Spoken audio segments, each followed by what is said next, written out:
Get ready for a double dose of Teen Wolf and the return of freaking Derek Hale. Let's break it all down right here on What Happened. How's it going, y'all? Lisa here, and thanks for joining me for another Teen Wolf recap. Now, can you believe that there's only one episode of Teen Wolf left? Like, it's crazy. It seems like just yesterday I was interviewing the cast before the season 1 premiered for Cambio, and they were just like babies, and now look at them. Okay, I should stop reminiscing now and move on to the actual recap before I tear up, right? So we had back-to-back episodes of the show tonight, and we learned who the other half of the Anuk-Ite is, the fate of Hoechlin, and that Gerard will make a deal with pretty much anyone to get rid of Scott, and that's just all in this first episode. I'm gonna break down both episodes in this video, but first let's go with episode 18 of season 6 titled Genotype. So this episode was good, but kind of slow, but it's understandable since it helped set up for the showdown in the second episode that's just gonna lead to the even bigger showdown in the season finale. First, Malia and Lydia are trying to figure out how to communicate with Hoechlin again, so they go to the morgue, and Lydia realizes Hoechlin isn't fully dead, so there has to be some way she can reach him again. She realizes she was unconscious when they connected, so Malia is there ready with a hammer to knock out Lydia. Lydia is not for going out in that painful way, so instead she asks Malia to push on her chest hard enough to constrict her airflow so she passes out, and Lydia is then transferred to Eichen House where she sees Hoechlin awaken in his cell, and when she comes to, she says Hoechlin is alive and she knows what they have to do. So what do they have to do? They have to remove that pesky bullet from Hoechlин's forehead, so they dress up as doctors and wheel him to the MRI machine. Well, you really can find anything on the internet nowadays, including an instruction manual for how to use an expensive MRI machine, which Lydia just happens to pull up. Now they're going to use this MRI machine to pull the bullet out, but as Lydia is about to start, she looks at the images of Hoechlин's brain once again and realizes there are silver fragments around the bullet, which will not react to the MRI machine, because it's not attached to the bullet. So if they extract that bullet, that silver is going to stay in the brain, causing Hoechlin to awaken, but then die from silver poisoning. So Lydia is pretty hesitant to proceed. Malia then persuades Lydia that this is probably what Hoechlin would want, because he would want them to find the Anuk-Ite or figure out how to take it down, you know, even if he doesn't actually live to see the result. They end up pulling the bullet out of Hoechlin. He wakes up and immediately starts to feel the effects of the silver poisoning. But before he dies, he manages to tell Lydia and Malia that they need to stop the two halves of the Anuk-Ite from merging.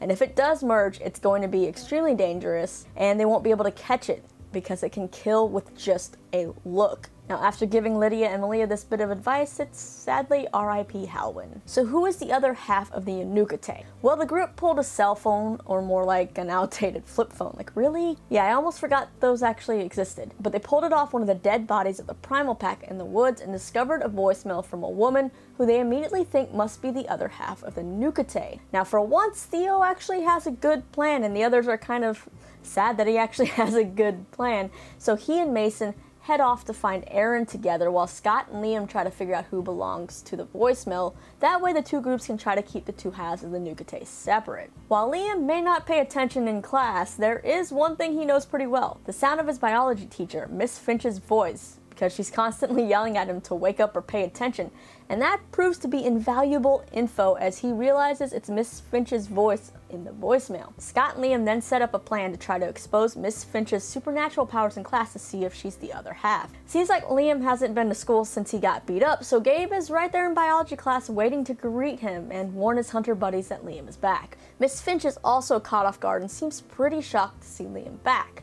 It's called guilt. While Scott's posted up in the hallway, Liam tries to expose Mrs. Finch, first using one of Argent's annoying high-pitched gadgets, but Miss Finch doesn't react. Only some girl, I think named Rebecca, who's somehow avoided being tested by Gabe and his goons. Then Liam pulls out Wolfsbane and puts it in the eraser, but all it ends up doing is making Miss Finch sneeze. When she notices the wolfsbane on her fingers, she immediately dismisses class and keeps Liam behind. Scott and Liam then play the voicemail for Miss Finch, who ends up revealing that she was just trying to find out if her daughter was okay. It's her daughter's phone. Scott then breaks the news to her that they pulled the phone off a dead body and that whole pack is dead, but Miss Finch doesn't really seem to understand that her daughter and the others were werewolves. It's like she's in some kind of denial or just has no idea. I mean, Miss Finch didn't react to the noise or the wolfsbane, so she can't be one herself, right? Well, Scott reveals that they only found 5 male bodies, and that 6th body is a faceless one, so that must be Miss Finch's daughter, who they learn is Quinn. Yeah, we've actually met Quinn before. You remember her? She's that werewolf that was attacked by the deputies that came to the pack looking for Scott McCall trying to get help a few episodes ago. Liam then calls Quinn to get her to come to the school, and as Quinn arrives, Miss Finch decides to take matters into her own hands and hits Scott and Liam with the Wolfsbane eraser and runs into the hallway where she sees Quinn, who unfortunately is actually no longer Quinn, and attacks her mom. Meanwhile, Theo and Mason are still in the tunnels following their fear in hopes of finding Aaron, since the tunnels were the last place they saw that faceless body. Now they're sitting there arguing, discussing how they don't trust each other, and Theo actually mentions he may want to be part of the pack. And can I just point out that whatever surgery Mason had in the last episode from being shot at Scott's house, he's recovered pretty quickly. Now as the two are bickering, both of their hands start to quiver, and then we see Theo start to shift and then lunge at Mason. It's like, hold up a second, are you guys really going to fight each other right now? But it turns out that Theo is actually just pushing Mason out of the way because, ta-da, Aaron the Anuk-Ite has appeared. Now as Theo fights with Aaron, Miss Finch manages to get a hit in on Quinn's shoulder, and Quinn screams, and Aaron hears this and goes running to try to find out where it came from. But he can't seem to locate it, and he realizes he himself has now got an injury on his shoulder. Aaron then runs back to Theo on purpose to get attacked again, and when Theo claws him in the gut, Quinn also feels that pain and screams, leading Aaron to her. Back in the school, Scott sends Liam after Quinn, giving him the "you can do it" pep talk, as he stays behind with Miss Finch. Scott sees that Miss Finch does indeed have the Primal Pack tattoo on her arm, and he tells her that she needs to shift in order to heal herself or she'll die. Now, nothing he says seems to be getting through to her. She's kind of denying that she's like a werewolf until Scott says that Quinn is dead, and all of a sudden Miss Finch lights up, shifts, and red eyes appear, and yeah, it looks like she's the alpha of the Primal Pack. So why didn't she react to the high-pitched noise and the Wolfsbane like Scott did? There are so many questions right here. Liam does end up finding Quinn in the library, just as Aaron also does. Now Quinn knocks poor Liam across the library and then begins the merging process with Aaron, which consists first of kissing so the spiders can transfer to each other, and then the two lock arms, and then it takes kind of a weird turn as they try to kill each other.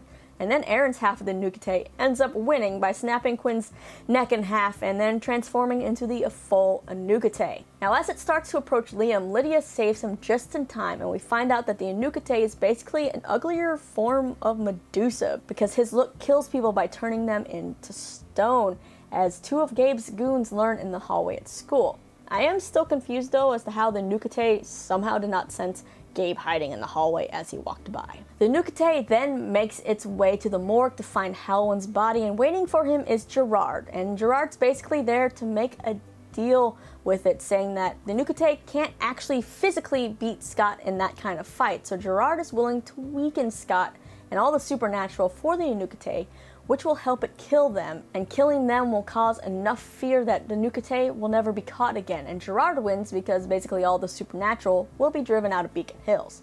Note here, Gerard knows about the Anuk-Ite, obviously, and keeps his back turned to it. Now what's Gerard's weapon of choice for how to weaken them? Turns out it's those silver bullets, because, well, every legend does have a little truth to it, as we saw with Halwyn. Argent has somehow constructed a silver bullet that can kill the werewolf. It's not just a silver bullet, you need the Argent to do it, because, like I said, Argent crafted it, and he crafted that bullet in a way that when it hits, silver fragments come off of the bullet, causing them to lodge separately from the bullet, as we saw with Halwyn, leading to silver poisoning. Now our heroes learn that they need to now learn how to fight without their eyes, which means they'll once again have to call upon the guidance of Deucalion. But before that happens, the sexy shower scene between Scott and Malia that's been teased finally happens, as Malia helps Scott wash all Miss Finch's blood off him. And well, if you're possibly about to meet your doom, you might as well take a minute to get some lovin' in, since it might be your last time. Alright, so that wraps up the first hour of Teen Wolf. Let's move on to the next episode, called Broken Glass, in which we finally get to see that precious face of Tyler Hoechlin back on our screens, as well as another familiar face. So the episode opens with Argent in Brazil meeting with a cop who Argent has to pay for important information. The cop tells Argent of a mass murder where 12 werewolves were killed by hunters, and someone showed up to find out why, and that someone was not only very angry with impossible speed and teeth sharp like razors, he was also allegedly over 8 feet tall with glowing blue eyes. And that description could only describe one person, right? Derek Hale. Derek showed up to find out why those werewolves were dead and took out the hunters and found out that Gerard is who is after him, and specifically him. Like, he wants Derek for a specific reason, and also Beacon Hills. It's where this all started and where it all seems like it's going to end. Now, Argent is able to track Derek, to which Derek tells him he could have just called, to which Argent obviously says, "You don't have a cell phone," and Derek playfully says, "Well, I guess I should probably get one." Okay, I can't be the only one who watched this scene and was like, I really miss Derek on this show. Argent ends up following Derek, who is on his way to another Hale vault with a yellow wolfsbane that Gerard seems to be after. As he's trying to convince Derek to come back to Beacon Hills because they need him, the FBI shows up, but then someone else also shows up, Kate Argent. She's undercover with those FBI agents and ends up shooting them all in the back, as well as Derek and Argent. She then knocks Derek around a little, and I feel like there's still some sexual tension between these two maybe, and she ends up taking the wolfsbane, which Argent thinks Kate wants just to try to win back some love from Gerard, but Kate actually has other plans. She's going to take that wolfsbane and turn it into a bullet for Scott McCall. Argent is able to shoot Kate, who runs off with Derek following after her, but Derek also tells Argent to go back to Beacon Hills and warn Scott. I honestly wish that this could have been more of the episode, because these two, or rather these three, are really fun to watch together, especially with all their little comedic banter in there. Sadly though, it's now time to go back to what's happening in Beacon Hills. Now, you know where we learned last episode or so that Gerard is giving away all his weapons to the residents of Beacon Hills for free? Well, that happens in this episode, but not before they get an orientation class from Monroe. Now, annoying Monroe is torturing poor Ethan in front of everyone, and all that I can think of is, where'd Jackson go? And it turns out I'm actually not the only one. Monroe is basically showing everyone that it's time for the supernatural to suffer. It's their turn to be hunted. She calls out a girl named Sydney, and then also calls out Nolan, praising him for shooting up Scott McCall's house. Yeah, it seems like she still believes that lie Gabe told her. Monroe then tells everyone to grab their weapons, and then she tells Nolan and Sydney to take care of Ethan. So the two drag him into some hallway and set him down where he passes out. But before Ethan can pass out, he says, "Where's Jackson?"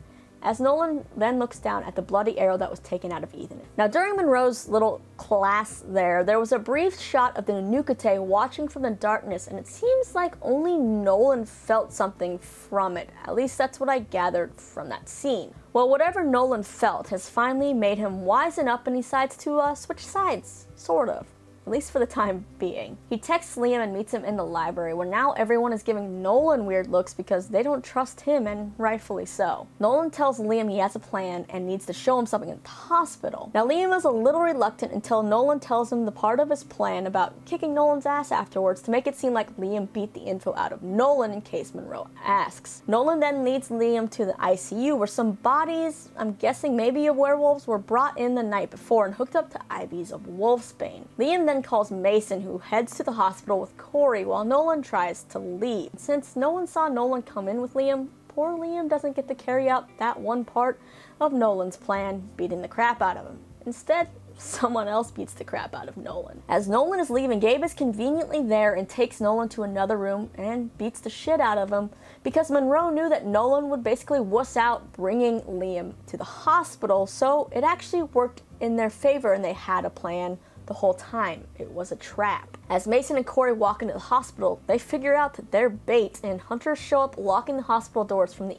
inside, and they also have a cell phone blocker. The power then goes out as Liam is stuck in that room with those bodies, or werewolves, or whatever they are, and yeah, you can bet that stuff is about to go down in that room and that hospital. Meanwhile, Stilinski and Parrish are doing some research on their own on Monroe, and they find out that the hunters are basically making a list of the supernatural in order to take them down one by one, because Monroe has been having the sheriff's office pull accident reports from the last decade, nurses pull charts on patients that came in extremely hurt but left really quickly, and they also know that the kids at school have been being tested. They're basically coming for everyone. A call then comes over the police radio about a 217 Eichen house, which is code for an assault with intent to murder. Parrish says he's unavailable at first, then changes his mind and heads there, with Stilinski basically telling him to be careful since everyone knows what Parrish is, and I have a feeling that Parrish might just be walking into another trap. Now, in the first hour, Scott realized they needed to learn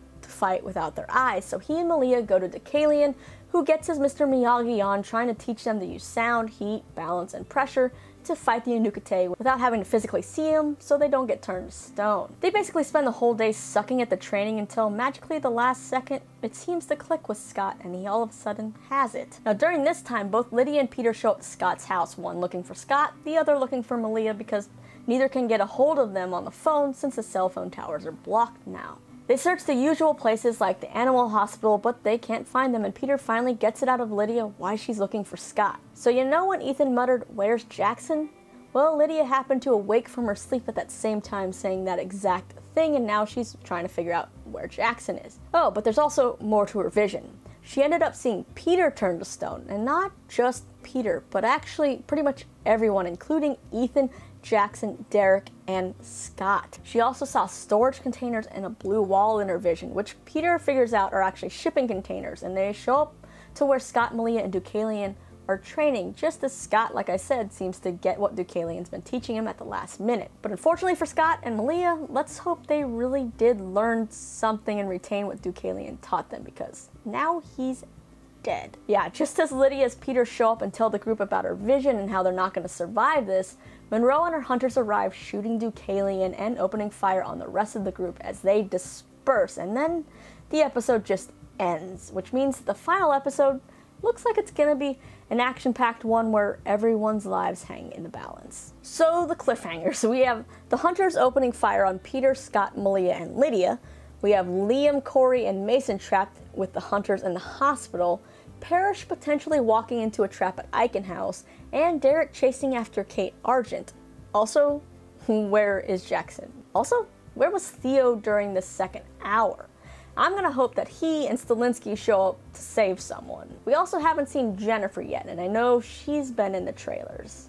So what kind of trouble is she causing, and why is she showing back up? Now just a reminder, the final episode of Teen Wolf is going to be an extended episode coming in at 50 minutes, which is only about 8 to 10 minutes longer than a normal episode, which are usually around 40 minutes once you cut out all the commercial breaks. Now let's watch the promo for that finale. Next on Teen Wolf.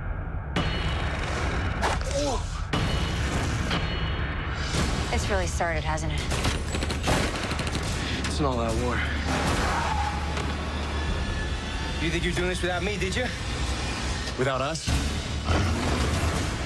Okay, so Liam comes face to face with Gabe. Scott fights something. Is it the Anuk-Ite? I don't know. There seems to be a mask on that face. Also, what's on Scott's face? Is it some kind of war paint? Is it some kind of maybe tar or something to keep Scott's eyes closed? No idea. Parrish, Stilinski, and Scott's dad show up to the hospital ready to fight, and of course the promo ends with that Styles and Derek scene we saw in the trailer where they make their triumphant return to Beacon Hills. Alright y'all, so what did you think of tonight's double dose of Teen Wolf? Which episode did you like better? What do you think it was that made Nolan decide to finally help out Liam? Was it something he felt from the Anuk-Ite? Is he possibly still maybe supernatural himself? I know that's a theory that's pretty popular. Do you think everyone will make it out alive in the finale? Let me know all your theories as well as your highlights from these two episodes. I gotta say I love the drama, but honestly I love the witty and comedic banter that peeks through in these episodes even more. After that, you can click right over here to get some scoop on 2 of the new CW shows that are premiering soon with my interviews with the cast of Dynasty and Valor.